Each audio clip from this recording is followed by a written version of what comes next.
Bahaya limbah sampah medis. Kita juga akan membahasnya bersama Dr. Erni Juwita Nelwan, dokter spesialis penyakit dalam.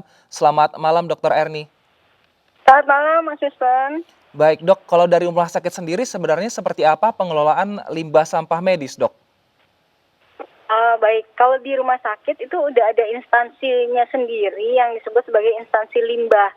Jadi instansi limbah ini dia udah punya regulasi, mulai dari sampah itu akan dikelola pada waktu dibuang, pertama kali dibuang itu kan sekarang kan ada istilahnya pengkodeannya ya, misalnya plastik kuning bahwa itu limbah yang berpotensi menularkan, kemudian plastik yang berwarna lain itu ada yang hijau, ada yang hitam tuh beda-beda, jadi ada kodenya. Kemudian akan ada petugasnya juga yang sudah di training untuk mengangkat limbah ini. Jadi ada regulasi atau instansi khusus di rumah sakit yang yaitu terkait dengan limbah yang memang merupakan salah satu syarat akreditasi rumah sakit.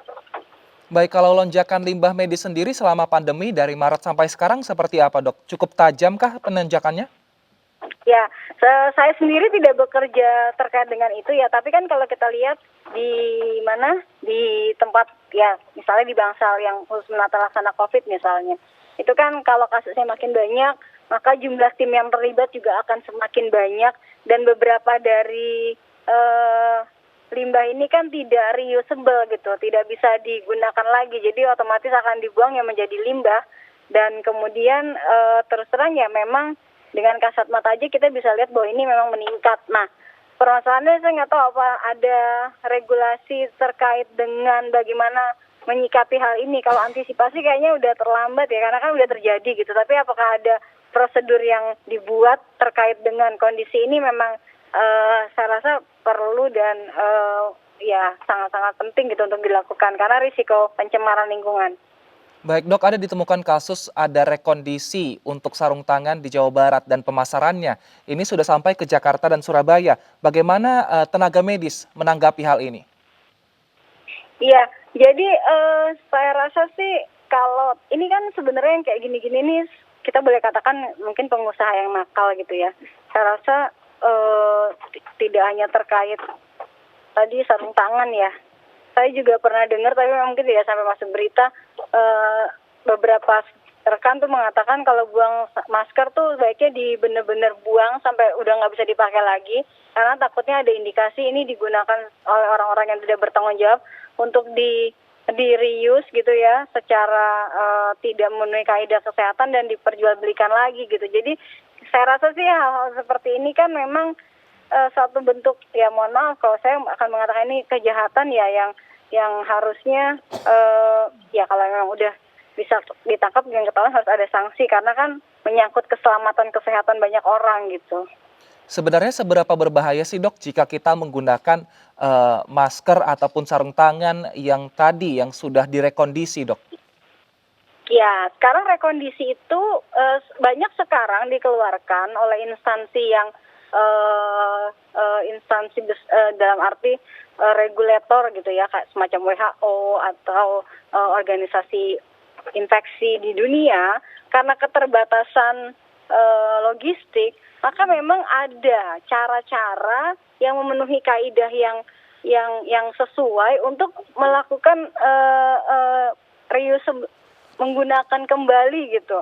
Dan ini sangat terkait dengan material dari bahan yang akan digunakan kembali, kemudian bagaimana teknik sehingga ini bisa digunakan lagi. Karena ini repotnya kan kalau ya sarung tangan misalnya dia mengatakan bahwa ini adalah sarung tangan steril, padahal proses untuk merekondisinya tidak memenuhi kaidah yang seharusnya, tentu akan berisiko buat pengguna dan juga pasien kalau ini akan digunakan pada pasien. Jadi sekali lagi rekondisi ini pada beberapa tempat itu memang saat ini menjadi salah satu solusi karena keterbatasan logistik, tapi sekali lagi semua ada tata caranya.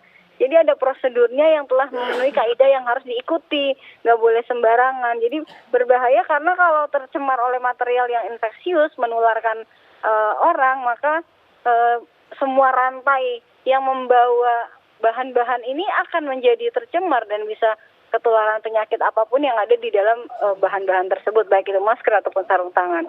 Seperti itu Mas Wilson. Artinya berarti cukup fatal ya, Dok, jika tidak sesuai gitu, atau misalnya jika tidak sesuai rekondisinya dan digunakan lagi untuk tenaga medis ataupun masyarakat? Sangat bisa berpotensi menularkan macam-macam penyakit gitu. Jadi ya saya rasa ini benar-benar sesuatu yang harus jadi perhatian.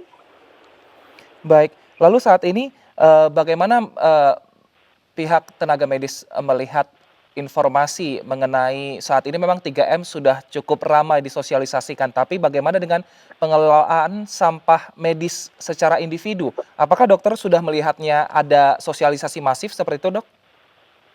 Ya, jadi kalau untuk tenaga kesehatan yang menggunakan alat-alat kesehatan, sebagian besar kan sepertinya akan membuangnya ini di setting layanan kesehatan ya, entah di kliniknya atau di rumah sakitnya gitu. Sementara kalau awam kan saya lihat sih sebenarnya agak jarang ya untuk menggunakan, walaupun mungkin ada. Tapi memang yang perlu dilihat juga seperti ini. Kalau sarung tangan taruhlah ya, kalau kata sarung tangan kan banyak tuh kita lihat orang yang pakai sarung tangan kemana-mana gitu. Sarung tangan medis yang karet itu Mhm, digunakan kemana-mana. digunakan Nah, untuk naik transportasi umum umumnya? iya betul, naik transportasi umum ke supermarket dan lain sebagainya. Nah, sebenarnya notabene beliau ini yang menggunakan sarung tangan medis tersebut kan tidak akan semasif itu kontak dengan kumannya karena bukan dari rumah sakit. Karena dia kontaknya dengan lingkungan-lingkungan yang sehari-hari. Ya kalau kita berada di dalam misalnya kendaraan umum aja, ya mungkin ada kuman, tapi kan bukan kuman yang pindah melalui sarung tangan itu gitu. Taruhlah dia memang memegang-megang sesuatu, tapi ini bukan jenis kuman yang seberbahaya kalau ada di rumah sakit. Nah makanya kalau yang direkondisi ini adalah limbah yang asalnya dari rumah sakit, nah ini kayaknya sih akan sangat-sangat berakibat atau berdampak yang sangat serius. Karena apa? Ya karena kan di rumah sakit banyak kuman. Ada belum lagi kalau kita kenal dua jenis kuman. Namanya hospital acquired atau community acquired. Kuman yang asal dari rumah sakit dan kuman yang asal dari masyarakat itu nggak sama.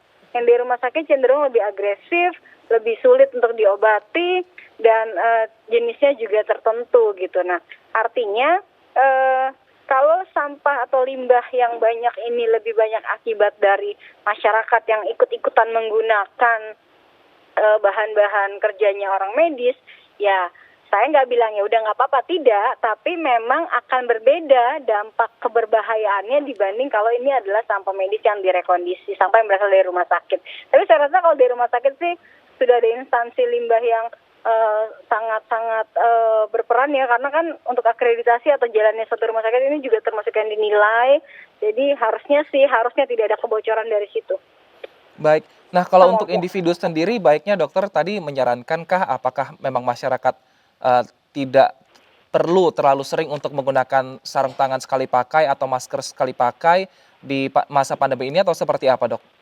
Oh baik, jadi ini maksudnya supaya nggak terlalu banyak sampahnya ya. Iya, Jadi betul. memang kalau untuk masyarakat, kalau saya sebagai orang infeksi ya banyak berkontak sama kuman, itu mencuci tangan atau menggunakan alkohol base pembersih tangan itu lebih baik daripada menggunakan sarung tangan. Karena gini, kalau menggunakan sarung tangan tuh secara psikologis kita pikir tangan kita udah bersih, yang di dalam.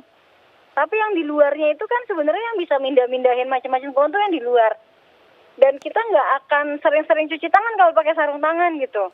Jadi artinya kalau untuk sarung tangan ya dalam bentuk apapun ya, karena kan juga sarung tangan plastik gitu ya, ada sarung tangan yang dari medis, yang karet. Saya rasa sih lebih baik itu kalau untuk keseharian menggunakan upaya pembersihan tangan dengan mencuci tangan dengan air mengalir atau dengan alkohol base saja.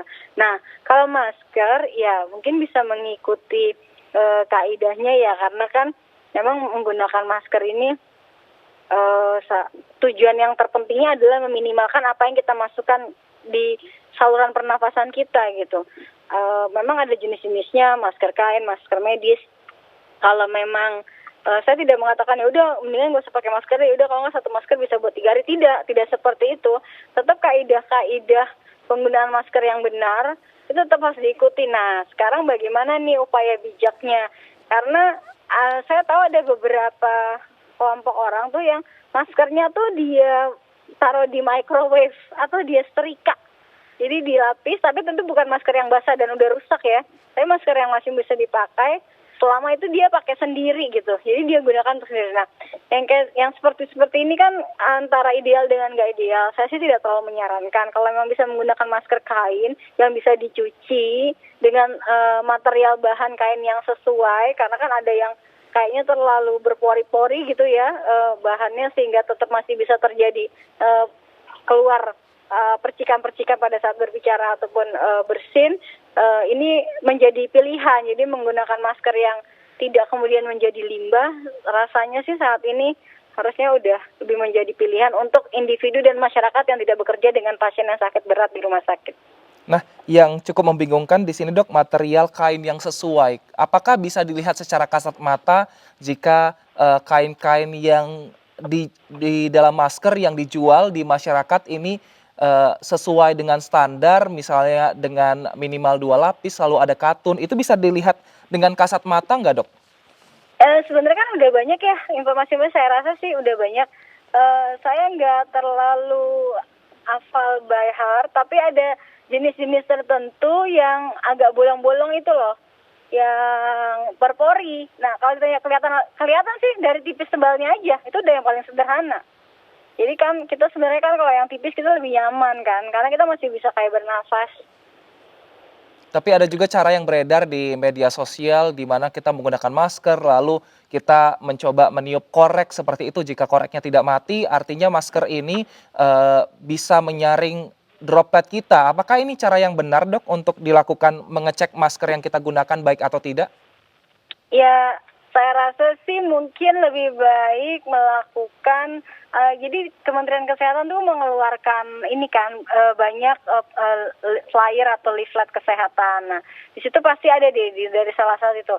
Kalau sekarang kan sebagian orang kan sudah berbasis Android, handphonenya bisa buka, dilihat aja di situ. Jadi kalau yang tadi disampaikan, apakah itu cara yang benar? Menurut saya itu cara yang bisa dikerjakan gitu. Ada mungkin yang lebih lega artis yang bisa dikerjakan untuk menentukan atau melihat apakah masker yang saya gunakan ini cukup bisa melindungi saya dengan cara tidak split keluar nih apa yang saya bicarakan atau saya batukan atau saya bersinkan gitu.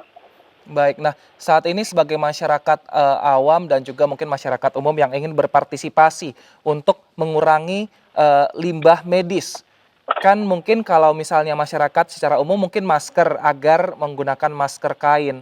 Nah, baiknya memang seperti apa dok? Apakah memang yang sakit pun diperbolehkan, mungkin sakit ringan seperti batuk dan flu diperbolehkan juga memakai masker kain, atau lebih baik kondisi tertentu memakai masker medis agar lebih aman? Seperti apa dok baiknya? Enggak, jadi begini, kita itu harus ingat bahwa upaya untuk pencegahan COVID tidak hanya masker, tetapi 3M, masker, menjaga jarak, dan menjaga kebersihan tangan. Nah, artinya ini tiga-tiganya tuh harus dikerjakan semua. Nah, sekarang kan pertanyaannya, terus kalau mau pakai masker, maskernya yang seperti apa? Kan kalau pakai masker medis takutnya nanti jadi sampah gitu kan. Gimana dong caranya? Nah, jadi maskernya itu kita bisa lihat dari materialnya. Kalau ditanya bisa nggak lihat kasat mata, kita bisa pegang. Kalau dia tebal gitu ya, harusnya sih pori-porinya lebih rapat, sehingga ini tidak bisa mengeluarkan partikel-partikel yang ukurannya sangat kecil. Atau kalau tidak, ya bisa saja kalau kita lapis 2, tapi kan ini belum tentu nyaman ya. Kalau sampai dilapis-lapis seperti itu, lebih baik kita menggunakan masker yang ketebalannya itu cukup untuk kemudian memberikan perlindungan yang sesuai. Nah, sekarang ada lagi loh, nggak cuma sekadar materialnya, berapa lama itu dipakai, kapan itu harus dibuang, kemudian siapa yang boleh pakai, apakah orang sehat atau orang sakit. Nah, ini kompleks nih, jadi bukan cuma sekedar, jadi gini, kita pakai masker itu kan tujuannya 2 sebenarnya. Kalau kita sehat, kita nggak ketularan. Kalau kita bawa virus tapi kita nggak sakit, kita tidak menularkan orang. Jadi artinya kalau misalnya ditanya, jadi boleh nggak dok orang batuk-batuk pakai masker kain? Ya boleh aja, tapi kalau dia batuk maskernya lebih cepat basah kalau kain. Maka harus segera dicuci, mungkin 1 jam aja segera diganti maskernya. Lagi pula kalau orang sakit kan sebenarnya idealnya sudah dikatakan di rumah kalau sakit. Jadi jangan berjalan-jalan kemana-mana, di rumah, dan segera memeriksakan diri, memastikan apakah sakitnya ini memang sesuatu yang perlu dilakukan tata laksana khusus terkait dengan misalnya COVID-19 gitu. Karena kan batuk juga bisa masih macam-macam yang lain. Jadi artinya kalau ditanya siapa dong yang boleh pakai masker kain, ya sebenarnya siapapun orang sehat itu boleh aja menggunakan masker kain kalau sehat. Nah, kalau sakit ya bukan kita bicara maskernya. Kalau sakit kita berbicara upaya supaya jangan menularkan orang. Masker menjadi bagian dari upaya tersebut. Jadi ini mungkin harus dilihat ya dalam konteksnya masing-masing gitu. Tapi sekali lagi saya menekankan bahwa kalau memang masyarakat ingin diajak berkontribusi untuk mengurangi sampah medis dengan salah satunya akibat dari masker yang banyak digunakan orang terus kelihatannya nggak bijaksana gitu ya pembuangannya atau recyclingnya, kalau yang bisa dilakukan itu adalah alternatifnya adalah dengan menggunakan masker kain yang berkualitas baik yang dipastikan tidak terlalu tipis sehingga bisa benar-benar berfungsi sebagaimana yang diharapkan gitu. Baik, terima kasih atas informasinya Dr. Erni Juwita Nelwan, dokter spesialis penyakit dalam telah bergabung bersama kami di Indonesia Bicara pada malam hari ini. Dan pemirsa, itulah dia tadi perbincangan kita mengenai bahaya limbah sampah medis. Masyarakat bisa berpartisipasi untuk mengurangi bahaya limbah sampah medis ini dengan cara menggunakan masker kain dan tentunya menggunakannya dengan tepat. Demikianlah Indonesia Bicara hari ini, mewakili seluruh kerabat kerja yang bertugas. Saya Wilson Purba undur diri, MNC News Channel Berita Pilihan Indonesia. Terima kasih, sampai jumpa.